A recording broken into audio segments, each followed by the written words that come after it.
¿A usted en estos momentos le interesa más la crítica gastronómica o le interesa quizás más la sociología, la antropología o la filosofía que pueda generarse en torno al hecho gastronómico? No, a mí sí, en este momento lo único que me preocupa es el futuro de la gastronomía. Es decir, ¿por qué? Por una sencilla razón.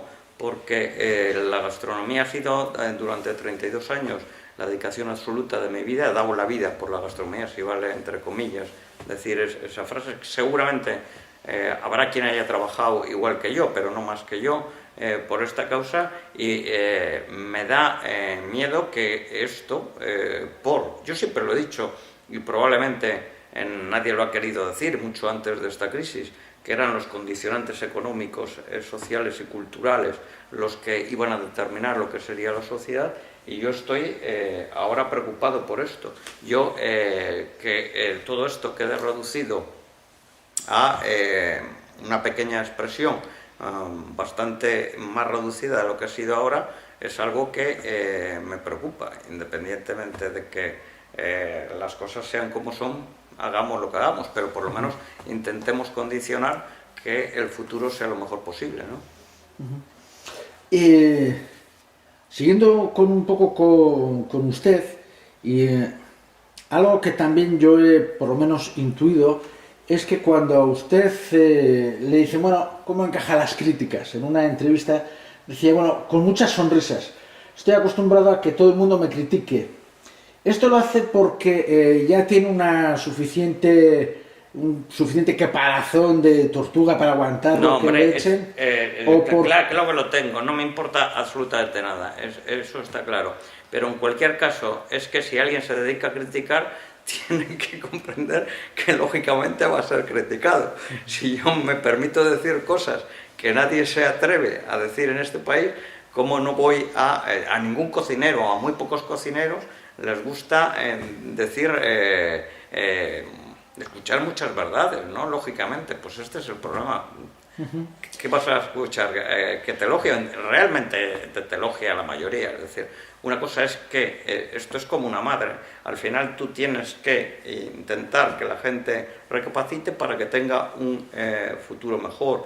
Al final no te quiere más quien te dice que eres más guapo y más inteligente, sino el que te hace llegar más lejos, ¿no? A mí me ha tocado jugar ese papel en esta historia.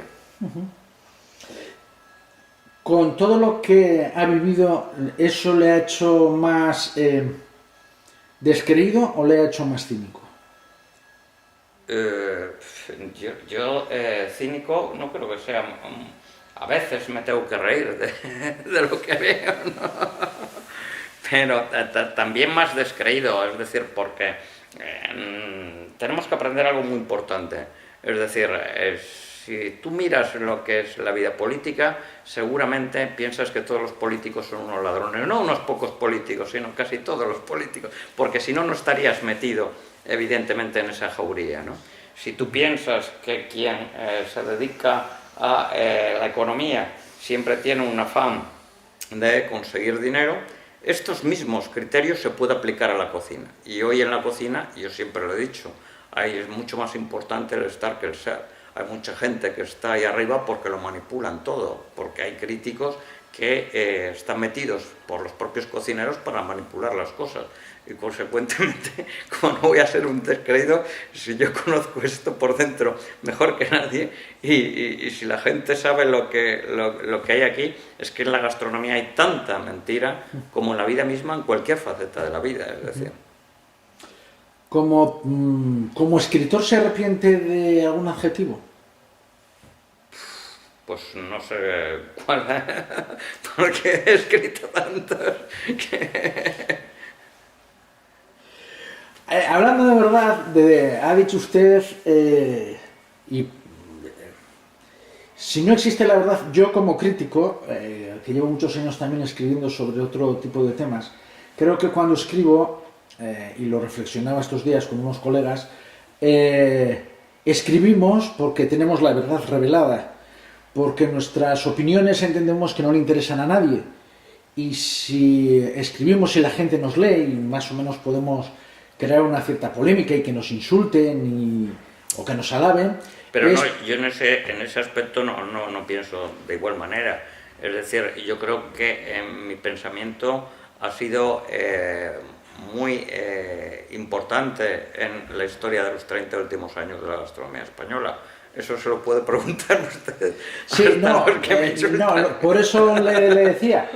Quiero decir que... Y estoy preocupado porque quiero que siga siendo así, pero que no me cuenten que es que todo esto es maravilloso porque a ellos les interesa decir que es maravilloso para vivir del cuento de las subvenciones o de las historias. Si una persona va a los restaurantes vascos últimamente, por ejemplo aquí en San Sebastián, y entra en las cocinas, lo que se encuentra son cocineros sudamericanos mayormente, sí, y rara vez cocineros vascos. Eso lo he dicho yo, por ejemplo. Sí, yo también se lo digo. ¿Puede haber una gastronomía vasca sin cocineros vascos?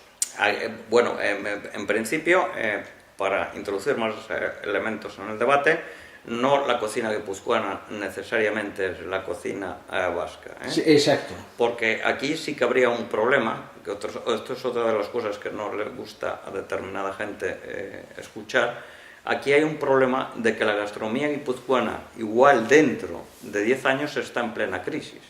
Es decir, busque usted los nombres de los cocineros actuales y la edad que tienen. Y busque usted si existe una generación que va a sustituir este nivel de aquí a 10 años. La respuesta es no. Eso está claro. Igual, consecuentemente, pero por esas cosas no les interesa escuchar mi mensaje, por estas reflexiones. Igual, el protagonismo dentro de 10 años puede estar en dos jóvenes de 33 años, como son José Analija y como es Necoecha, por poner un ejemplo. Pero estas cosas son los que hacen que la gastronomía pueda estar en una situación crítica. Se ha perdido el espíritu autocrítico, se han perdido todo este tipo de reflexiones. Esto es lo que ha cambiado en España. Los editoriales de lo mejor de la gastronomía se pueden leer estos días. Antes había un espíritu autocrítico y había un movimiento, había una revolución. Hoy no existe ese espíritu autocrítico ni esta revolución. Se está viviendo la gloria de la revolución y este es el principio al fin de una gastronomía. Es simplemente una reflexión. En la gastronomía hay verbos como comer, beber, charlar, etc. Y se habla mucho de este tipo de verbos. Rara vez se habla del verbo lamer. ¿Cómo se conjuga en el mundo de la gastronomía y de la crítica gastronómica el verbo lamer? No sé. Yo lamo, tú lames, lame. Nosotros lamemos, vosotros laméis y ellos lamen. El culo, dice. No lo sé, yo le pregunto por lo que además está diciendo de esto que está diciendo, de la crítica que se ha convertido en alguien que por lo que usted decía, yo creo que sí es cierto, quizás ya ha desaparecido la crítica en el sentido etimológico del término, como crisis, como alguien que ilumina, y en cambio los que escriben hoy en día sobre el mundo de la restauración y de la gastronomía son más cronistas. Son lameculos, pero vamos, estamos agradecidos, lógicamente. Pero eso no es un tema propio solo de la gastronomía, es decir, es un tema propio del periodismo. Yo haría una pregunta ahora, es decir, la pregunta es ¿en qué faceta en estos momentos, ciertamente como no sea en una que esté muy distante, existe una crítica intelectual reflexiva? Esta ha desaparecido prácticamente de los periódicos y es un poco la decadencia de los propios periódicos, de los medios de comunicación.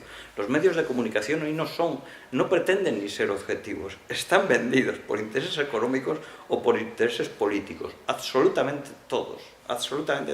Y esto afecta a la gastronomía también. Y esto es consecuentemente lo que yo decía antes, que es lo que está sucediendo. Es decir, hay una crisis del periodismo en general. ¿Cómo no va a haber una crisis de la crítica? ¿En qué facetas, en qué país se está haciendo crítica? de gastronomía, en ninguna, ni de gastronomía ni de nada. Se hace de política por cuestiones y objetivos. Es decir, para quitarte a ti, ponerme a mí, o viceversa, ¿no? Eso es, pero es algo que ha dejado de ser. Y es algo que es característico de nuestra sociedad. Lo que ha pasado aquí es que hace 20 años los críticos evidentemente daban una opinión y tal. Ahora son los gabinetes de prensa de los cocineros los que transmiten las opiniones y utilizan en algunos casos concretos a los críticos para llevar esas opiniones. ¿Cómo es posible que los críticos estén al servicio de los cocineros? Y muchos de ellos tienen negocios con los propios cocineros. ¿Es que esto es así? ¿Cómo no me van a tener miedo cuando me atrevo a decir cosas que hay que saber que esto se ha convertido en lo que se ha convertido?